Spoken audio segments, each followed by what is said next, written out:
Good afternoon, ladies and gentlemen. How are we feeling? Good. Thanks for putting up with me and resisting those lovely cupcakes out there. I'm talking about the cakes, not the ladies. But good afternoon. Thank you for listening to me. My name is Sundeep Rao, and as you can tell, I've called my company Mood Swingers. Let's keep it clean. It's not what you think it is. Essentially, it's about human sentiment and mood. And as we all know, we've heard about marriage, about relationships, about basically society. And the underlying emotion within all these three themes is, of course, happiness, sadness, which is human emotion. So therefore, I feel like the major problem we have in today's society, we have a lot of issues that keep us away from what we have to actually think about, the fundamental things being happiness for our family, happiness by peace of mind. So I found a way to realize that we can actually look past our day-to-day constraints. Like we have problems right now. We have problems like we have lack of time. We can't make time for each other. We have a work-life balance is kind of messed up. We have problems like social pressures. We have social expectations, various other things that make us not really feel who we are, right? So we have to actually get to a point where we have to fake emotion. We have to pretend that we have to be nice to people, we have to pretend that we're happy, we have to pretend that we're sad. So therefore, I came up with a product which will make us and help us do this a lot more easily. And the product I've come up with is called Grandma's Tears. So this basically is a packaged emotion in every drop. It's not just a teardrop which you put on your eye and you feel like crying. It's actually an emotion which can come from within, and you can actually pretend that you are genuinely happy or sad. Isn't that fantastic? Haven't you ever been at an annoying friend's baby shower and felt like crying but you can't? Put on Grandma's Tears. Have you been at an annoying friend's funeral but you can't get those tears drop out? Put Grandma's Tears on. They will actually make you cry. Trust me, this is brilliant for any person, for any age group. This is brilliant because you can find it very easily, ladies and gentlemen. You can find it at your plastic surgeon, after your little shot of Botox. When you can't express emotion, put Grandma's Tears on. You can express emotion directly. You can also find it at your local vegetable vendor when the prices of onions go up. These are various other places you can find them. And of course, the nice thing about this is that you can use it for any occasion. For a birthday, for a baby being born, for a wedding, for a funeral. The possibilities are endless. And of course, my target group for this particular product is, of course, between the age of 18 to 45, because I've noticed that, you know, this particular age group can't really fake emotion properly. We can't really be genuine with our emotions as well. Kids don't have such a problem, because if you hit a kid, he will cry and not worry about what people think about him. And old people, of course, you know, they don't have many constraints as well, because they're almost there anyway. So I think it's fantastic for people between the age of 18 to 45, because we have issues with startups, we have to be concerned, we have to worry about money. So of course, when people say, cry, just let it out, we are like worried. So use Grandma's Tears for these things. It really does come in handy. It does really help. Of course, I must tell you one thing. This, the team I have to thank for this particular thing. I have a big team in place, and this is the team I work with.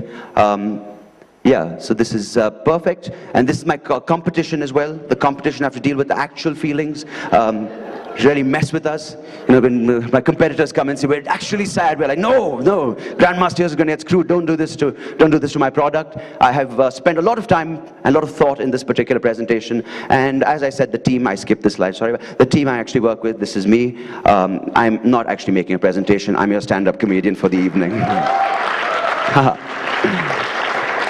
How do you guys do this? I was like, which button do I press? So how are you guys feeling this lovely afternoon? Give me a cheer if you're doing well.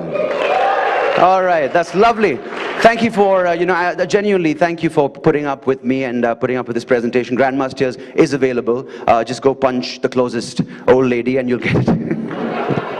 No, don't punch old ladies. Old men are fine, not old ladies, yeah? And old dogs as well. Anyway, so yes, it's lovely being here. In fact, I'm a little overwhelmed with the entire sort of qualifications all of you have here, because I've seen people outside networking, and networking is something you do when you come for these conferences. It's fantastic. But I really can't network with people in corporate India today, right? Because it's all about the qualifications you have in your academic achievements and how much you've achieved in your corporate life. And people come up and they're like, hi, yeah, my name is Ravi, I'm a BBM, MBA, PhD, I've got 15 years work experience, I started off 50 companies, yeah, $30 billion, yeah, cool man, yeah, I'm cool. Cupcake, yeah, sure bro, that's cool. It's damn good, yeah. I can't do this because I'm a Bachelor of Science. What would I go up to? Hi, Sundeep Rao, BS. For the most part, yeah, it's cool. Have what? Experience? No, not much experience. But it's great, you know, it's great seeing people here with education, because I didn't really have a very good education, ladies and gentlemen. Many people here are from INSEAD, from ISB, from very reputable schools. My parents had a dream to send me abroad to the UK to study. And I think Indian parents have this dream of going, I want my child to go to Oxford, to Cambridge, to speak like this, come back, not get a job. It's a dream. My parents had a similar dream, but they got their geography a little wrong. Because they sent me to study all the way at the University of Wales in Swansea. Thank you, a couple of men at the back going, ha, what a loser. If you don't get this reference, it's like telling your child you love them, you have a lot of dreams for them, a lot of hopes for them, then end up sending them to IIPM.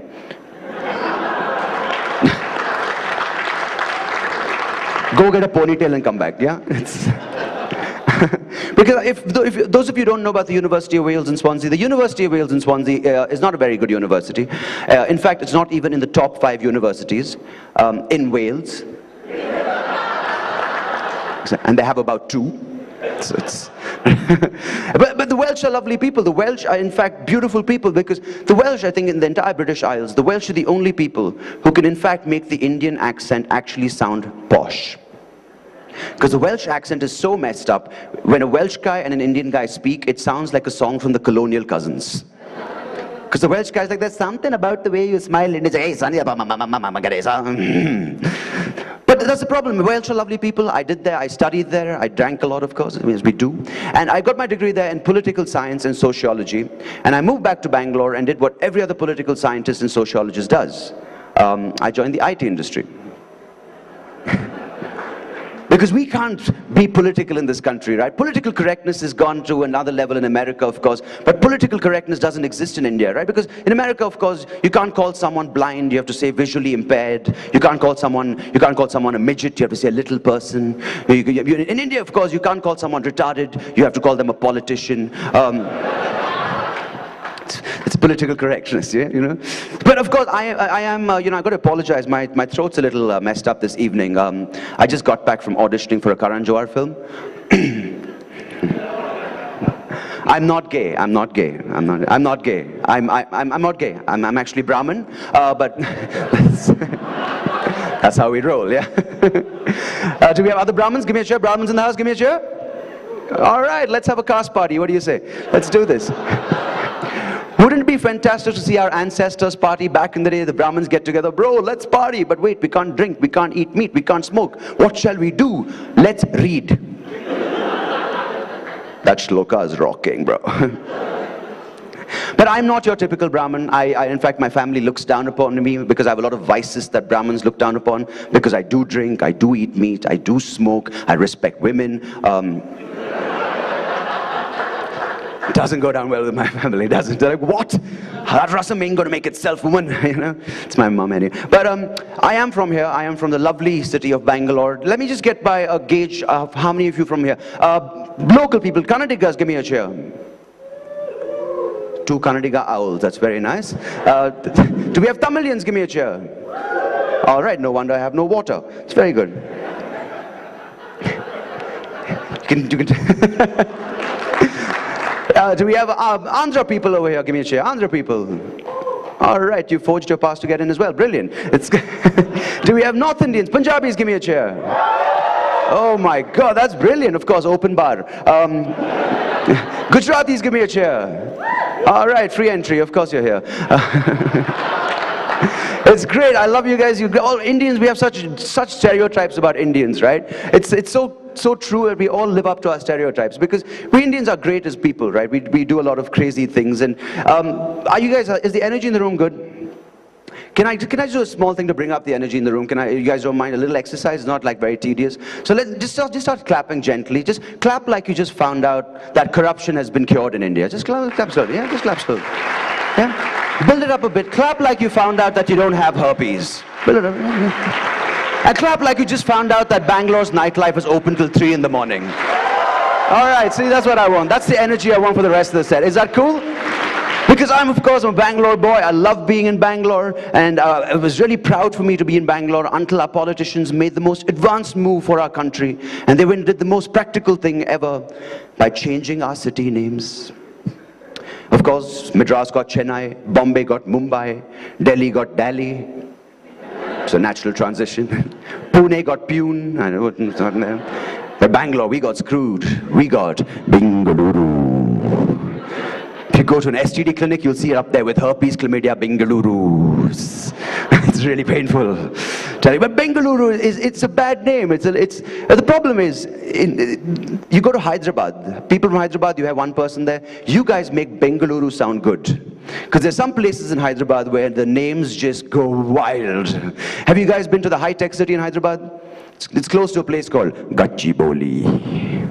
And imagine a couple going there and they're getting intimate. The guy's proposing to his wife. He's like, darling, I'm going to take you out for a beautiful dinner this evening with wine, with champagne, with a beautiful sea, with a beautiful view of the hills. Where's it, sweetheart? In Gachibowli. Would you go with the man who said that? No, I don't think so. But as many of you may know, Bangalore, we had good things in the past. But Bangalore, there's a difference because Bangalore and Bangalore, it's not just the name thing. Because in Bangalore, we had good things. We had roads. What on earth is that, young man? We had trees. We had a nightlife. We had culture. In Bengaluru, we have extreme sports bar and dengue. And what's even more messed up is getting dengue in extreme sports bar while drinking Foster's. And I think we can all agree that we prefer dengue to Foster's, right? But of course, many of you might know, people from outside Bangalore, you might know that we are, of course, Bangalore called the pub city. Yeah, the pub city, and we're open all the way till 11. So cute. But of course, I'm a local, and for all of you people from outside, I'll give you a bit of a tip. We do have a late night parallel universe for drinking. Little wine shops, which are open late, where you can get alcohol. Little wine shops with beautiful names like Golden Rose, Jackie's Paradise, Eva's Palace of Love. They sound exotic, right? They turn us on. We go in there, they're filled with agarbattis and cockroaches. It's like, what? But of course, we do go there because they serve us alcohol we need, vital sustenance. But drinks that go by fancy names like Bunty's Bacardi, Raja Whiskey, 8 p.m., 8:30 p.m., 6:45 p.m., 7:45 a.m. Boss, what is this? Whiskey or calendar? It is scheduled. Take it. I don't know about you guys, but every time I'm here, I'm always surrounded by this annoying NRI chick. And she's been complaining about Bangalore through and through. And she's like, gosh, back in LA, I can party till like 6 in the morning. Like, what's up with Bangalore's nightlife? And you're just like, chup re sale. If you're wondering, she's a midget. Yes, it's good. Little person, that's good. So now finally the man comes back with our order, right? Finally the man comes back with our order and he's like, one bottle rum, one bottle whiskey. Mine's the Bacardi for 5,000 rupees. 5,000 rupees for a quart of Old Monk and a quart of Bunty's Bacardi is ridiculous. But we do have to pay it. But what do? We're Kannadigas, we're sensible people. We give him 100 rupees. We throw the NRI chick out as balance. Don't worry, we've taken our passport, it's cool. We take our alcohol and we drive away. So we're driving away now. We're happy that we've got our alcohol. We turn the corner and what do we see? Cops. Typical Bangalore behavior. They know there's a bar down the road. How do they surprise us? They stand on the corner. Do we fall for it? Of course we do. So there we are now with alcohol on our hearts, on our soul, on our breath, on our mind, in the plastic bag. Unfortunately, this is when we pull out the Vaseline, because we know we're screwed. Even the cop knows we're screwed. And he comes up to us with a little smile in his face. Sir, blow Marty. Unfortunately, in Bangalore, that's a pickup line as well. Just be careful, that's all I'm saying. But just by a round of applause, how many of you guys like the old name we had? How many of you guys like Bangalore? Just make a round. Yeah? How many of you like Bengaluru? Nice, one Congress member over here, it's very good. But of course, see, the thing for me is that I travel a little bit doing this job, and coming back home has become an embarrassment for me. Because flying back into the airport, especially when the captain comes on the announcement system to welcome you back home, and he's like, earlier he's like, ladies and gentlemen, this is your captain speaking, we'll be shorting in Bangalore. You're like, oh, I'm going back home. But these days he's like, ladies and gentlemen, this is your captain speaking, we will shortly be landing in the Bengaluru International Airport. Thank you for flying Kingfisher Airlines. I'm as surprised as you are that we're landing. or for that matter, we took off either. On behalf of my friendly crew, blow Marty. I'm your captain, Dr. Vijay Mallya. Sit, get out of the cockpit. That's it. What are you doing? Go, that's it. Go to Extreme Sports Bar. Yeah. Because imagine my North Indian friends against me, North Indian friends, my Punjabi friends. Imagine if you're traveling back home up north and land in, say, Chandigarh, and the captain comes on the system to welcome you back, similar announcement, and he's like, ladies and gentlemen, we will shortly be landing at the Chandigarh International Airport.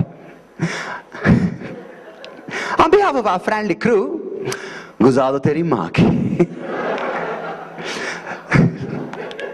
Thank you for flying Jat Airways. I'm your captain, Yo-Yo Honey Singh. Is that what's happening? Oh, God. But of course, it's brilliant being in Bangalore. You know, I do a lot of interesting things here. As I said earlier, I did work in the IT industry. And unlike many of you, you have a good experience. I didn't have a very good experience because I worked for a terrible company for 4 years. Unfortunately, I can't tell you the name up on stage this evening. Infosys. That's just a joke. That's just a joke, ladies and gentlemen. It was Wipro. Now, I'm moving on. The reason why it was an annoying job is because I was hired to be a copywriter for the IT industry. Thank you. One man at the back. Again, the same guy. What a loser. What does a copywriter do? What does a copywriter do? No one has a clue. People used to come up to me at work, my colleagues. Wait, Sundeep Rao, you're that copywriter? I'm like, yeah. By any chance, are you that guy who writes copyright 2012 at the bottom of the website?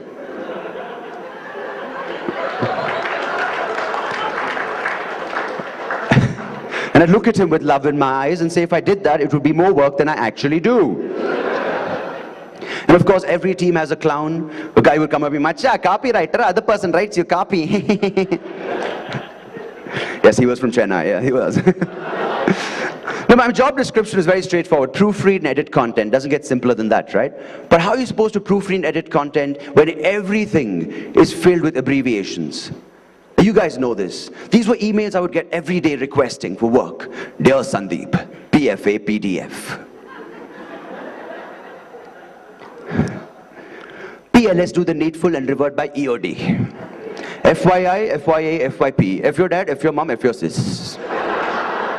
VP, VVIP, VD, VVID. Return ASAP. TK regards, sincerely, best wishes, Rakesh. PS, hope that made sense. I would just reply, dear Rakesh, PFY, YFI. I will censor that for this evening. Thank you. That's been my time. I've been Sundeep Rao. Enjoy the rest of the evening. Thank you very much.